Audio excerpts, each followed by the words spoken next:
Hi, Harry here for the Rant on December 16th. First of all, I love this. The ECB and more people are really trashing Bitcoin and cryptocurrencies as they start to fall. And of course, that's exactly what you would expect. Ultimately, Bitcoin as a potential global standard for money and cryptocurrencies in all types of forms, which hard to really predict altogether, is basically a new digital monetary system. And that digital monetary system takes away some of the ability for governments to control their own economies and stimulate and do all the things that, oh gee whiz, got us in this big mess. I mean, this since the 2008-9 downturn and the stock bottom in March 2009, which the central banks, the Fed and everybody blew us out of with unprecedented stimulus, which you would have expected to last a year or two. In fact, I wouldn't have objected to that first trillion by the Fed, but they've been doing it ever since. And now it's over, $10 trillion just recently between fiscal and monetary with the COVID crisis. So this is what happens when governments can just easily do this. So I'm a big fan of Bitcoin and cryptocurrencies, and I see Bitcoin becoming that global standard like gold used to be. Bitcoin is limited, that's its value. And so we're gonna have a much more global digital system that there's no way gold represents. Gold is like natural resources stuff, what used to grow in the past. Gold is not growing like the global economy anymore. So all of this is good, but the fact that Bitcoin's being trashed here is a good sign. That they're saying, it's rarely used for legal transactions and it doesn't generate cash flow. I mean, you can criticize it forever. They don't understand it, and it is a threat to them. So again, I love this. Now, we're also, of course, and I hate to be a broken record on this, in a critical point in the markets. When you're in a crash of this magnitude, once in a lifetime, like 29 to 32, or somewhat close to the 72 to 74 crash, this is the way it's going to be. It's going to be tricky, and what it continues to look like at this point. And given that there's so much government manipulation of this bubble on the upside, and of course they're going to fight it on the downside, knowing how bad it could be, is that it's not going to be easy to read this thing. But again, still looks like to me we saw the first wave of this bigger 2 to 3 year crash, okay, into mid-June, okay?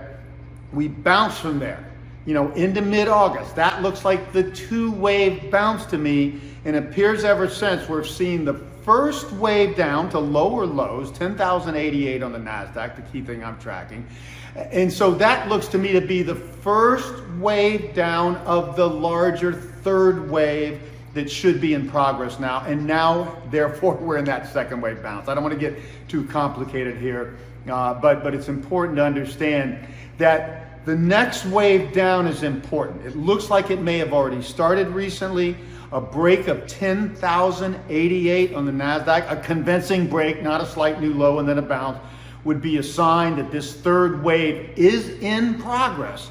And it's likely to take us all the way down to the last major low, 6,700-ish on the NASDAQ, 2190 to 2200 on the S&P 500. And that will just be the third wave down crash. Then you'll see a fourth wave bounce, and then a fifth wave that could go into at least the end of 2023, and likely into mid-2024. And again, that would be more consistent with past crashes, but this one could be different. But I don't see this crash lasting less than 2 years, which would put us from January 4th on the S&P 500 2022 into the end of 2023, or a little more like 2.5 years, more like the 29 to 32 crash would put us into mid 2024, the summer there. So again, we're at this critical point.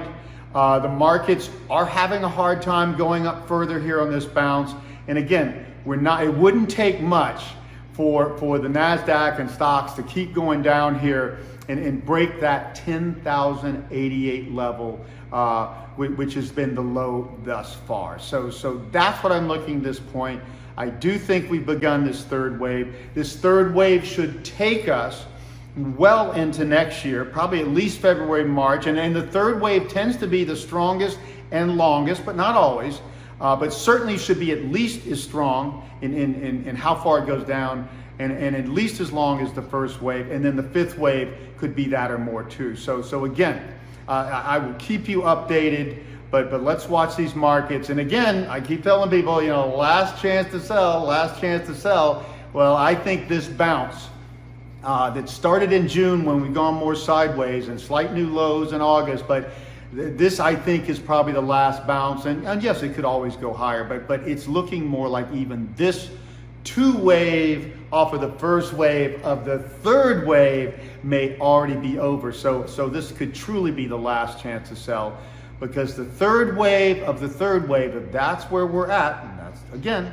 best what it looks like right now, that should be a strong wave down, and that should be the telling sign that, folks, we are not in a big correction. We have seen a major top and we are in a major crash. So I will keep you updated.